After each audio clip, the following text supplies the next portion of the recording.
জামাতে আমিরের চরিত্র এরকম ফরাক করে ফেলে দিছে চায়না।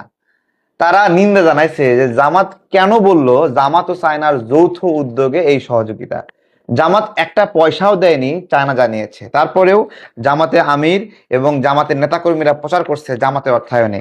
প্রেস বিজ্ঞপ্তি দিয়েছে ভাই, প্রেস বিজ্ঞপ্তি দেখবেন। প্রেস বিজ্ঞপ্তি লিখেছে যে জামাতের আমির এই ইফতার আয়োজনটা করছে। দেখেন লিখেছে, আগামীকাল 17 মার্চ বেলা 11টায় মিরপুর 10-এ আদর্শ উচ্চ বিদ্যালয়ে জামাতের সম্মানিত আমির বিরোধী দলীয় নেতা সে ত্রাণ কার্যক্রম করবে, ঈদ উপহার দেবে। এবং সেখানে লিখেছে এই ফুড ব্যাগ বিতরণে সেখানে চায়নার রাষ্ট্রদূত সে উপস্থিত থাকতে পারে। বিষয়টা এরকম, জামাত আয়োজন করতেছে, জামাতের টাকা চায়নার রাষ্ট্রদূতকে দাওয়াত দিচ্ছে। বস্তুত পুরোটা উল্টো, চায়নার আয়োজন, জামাত সেখানে অতিথি হিসেবে উপস্থিত হয়েছে। কিন্তু ঘটনা হলো জামাত সব জায়গায় প্রচার করছে। দেখেন খুব খুশি হলাম জামাতের পক্ষ থেকে। এগুলোতে চাউল আছে, পেঁয়াজ আছে, তেল আছে, খেজুর আছে, সেমাই আছে, চিনি আছে, অনেক মানে আলহামদুলিল্লাহ চাইতে আল্লাহ লাখ শুক্রিয়া। এর আগে কেউ দেয় নাই, এই প্রথম দেশে জামাত ইসলামে খুশি হলাম। আর মিরপুরের ওজন পড়ছে বা ইয়ার নিমুকাম নেই চিন্তা করি। এর আগে এত উপহার পেয়েছেন কখনো? না না না, জামাত ইসলাম ছাড়া আর কেউ করতে পারবে না। আমার জীবনে পাইনি, আমি জামাত করি অনেক আগে থেকেই সাপোর্টার জামাত থেকে। দেখেন সাংবাদিকও প্রশ্ন করতেছে খুব সুন্দর করে, এর আগে এত উপহার কোনোদিন পাইছেন? মনে হয় 54 বছরে এই ফকিরগুলো, এই জামাত কর্মী যেগুলো আছে, জিজ্ঞাসা করছেন, এটা কিন্তু জামাতের কর্মী। 54 বছর ধরে এই ফকিরগুলো না খেয়েছিল জামাত কর্মীরা, এবং এই প্রথম জামাতের শফিকুর রহমান তাদেরকে ত্রাণ দিচ্ছে, আগে কোনো দিন পায়নি, 54 বছর না খেয়েছিল। তো এই হলো এদের অবস্থা। আর জামাতের আমির আবার বক্তব্য দিচ্ছে, সুন্দর একটা বক্তব্য দিচ্ছে, সেই বক্তব্যটা আমরা একটু শুনবো। দেখেন কি বক্তব্য দিচ্ছে। চীন বাংলাদেশ মৈত্রী সম্মেলন কেন্দ্র, এটা পরিপূর্ণভাবে চীনের অর্থায়নে বাংলাদেশের জন্য উপহার। এখানে বাংলাদেশের একটি টাকাও নেই, পুরাটাই চীনের উপহার। কিন্তু বিগত ফ্যাসিস্ট আমলে আমাদের এই বন্ধুত্বের নিদর্শনটা হাইজ্যাক হয়ে গিয়েছিল।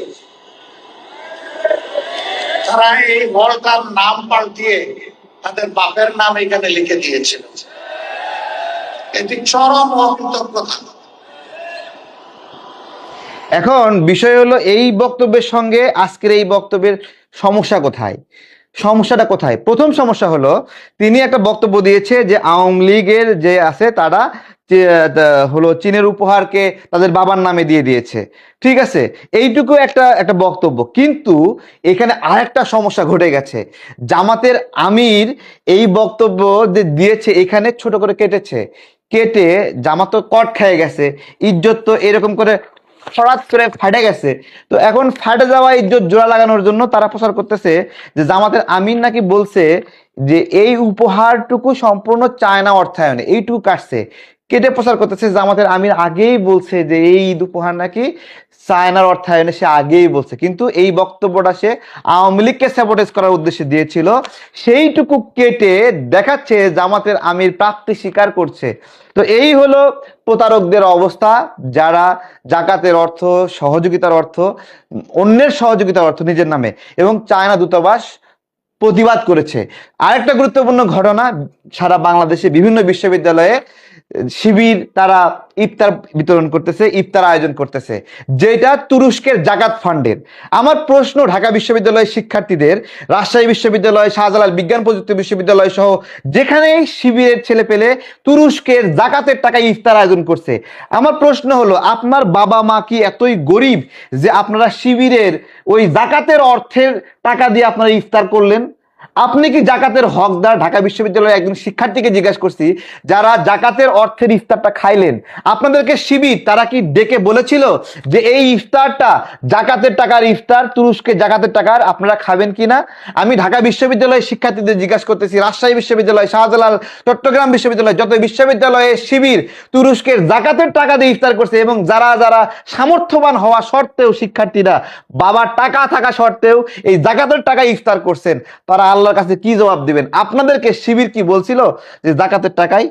আমি এই জন্যই একটা টকশোর বক্তব্যে বলেছিলাম, এইটা জামাতে ইসলাম না, এটা হলো জাকাতে ইসলাম। এবং জাকাতের অর্থ নিয়ে এই যে ফন্দি ফিকির করা, প্রতারণা করা, অন্যের অর্থ নিজের নামে প্রচার করা, এবং অন্য বিদেশি চায়নার সঙ্গে বাংলাদেশের সম্পর্কটা কি হবে? জামাত কিন্তু ফায়দা জাল লোটা লুটে নিছে। এবং এই যে দেখেন বাংলাদেশকে বেজ্জতি করছে চায়নার কাছে, যে এরা এরকম ফটকা কেন, তাই না? জামাত কিন্তু যে নাম কামানো সোশ্যাল মিডিয়া তারা কিন্তু নিয়ে নিছে, কিন্তু বাংলাদেশের সম্মানটা কি অবস্থা হবে? বাংলাদেশকে তো চায়না খারাপ ভাবে জানলো। এই যে বন্ধুত্বপূর্ণ অর্থায়ন দলীয় রাজনৈতিক ভাবে নিল।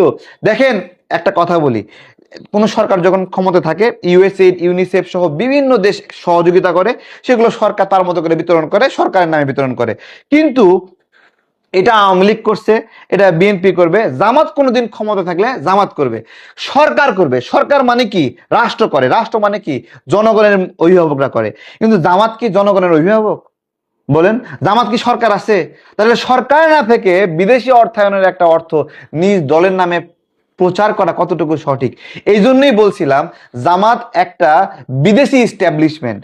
বিদেশি ইস্টাবলিশমেন্ট, যার শাখা আছে ভারতে, যার শাখা আছে ইন্ডিয়ায়, যার শাখা আরো বিভিন্ন দেশে থাকতে পারে। এবং এইটাই বাংলাদেশের অস্তিত্বের জন্য হুমকি, যে এটা বাংলাদেশের স্বার্থ নিয়ে কখনো কাজ করতে পারবে না। কেন পারবে না? কারণ বাংলাদেশের নিয়ে স্বার্থ নিয়ে কাজ করতে হলে জামাতে ইসলামের যে পাকিস্তানি ব্রাঞ্চ আছে ওরা পাকিস্তানের পক্ষ নিয়ে টানবে, ইন্ডিয়ান যে ব্রাঞ্চ আছে ইন্ডিয়ার পক্ষ নিয়ে টানবে, অর্থাৎ ওদের সব দেশের স্বার্থ নিয়ে দেখভাল করতে হয়। এই জন্য বলি যে এরা কেন বেশি বেশি বিদেশিদের সঙ্গে বসে। দেখবেন ইউরোপীয় ইউনিয়নের সাথে বসে, আমেরিকার সাথে বসে। 1971 সালেও বাংলাদেশের বিরুদ্ধে যখন জামাত অবস্থান নিয়েছিল, সেই আমেরিকা সাহায্য পাইছিল, চায়না সহযোগিতা পাইছিল। আজকে সেই ধারাতে অব্যাহত রেখে কি তারা বাংলাদেশের বিরুদ্ধে ষড়যন্ত্র করছে?